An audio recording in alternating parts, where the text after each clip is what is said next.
Yo'q. Soat 6:30larda erim kelib olib ketadi. Shunga yana o'sha ayolnikiga borib kelaylik. Yanami? Balki yetar.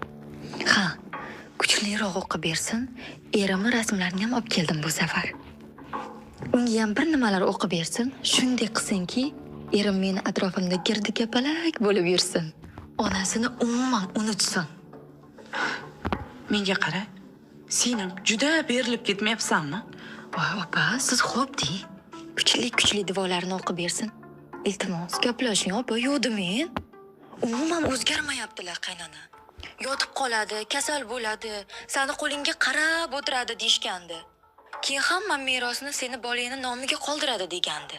Hech narsa bo'lgani yo'q mana. Shuncha paytdan beri otdek yuribdi. Hech ham o'zgargani yo'q. Uf, shu nafasi o'tkirmas shekilli-da. Endi menga ham boshqalar maqtagani uchun seni olib borgandim-da. O'zimni-ku hech ham unga ishim tushmagan. Opa, yuring-da, vaqt ketmasin, borib kelay.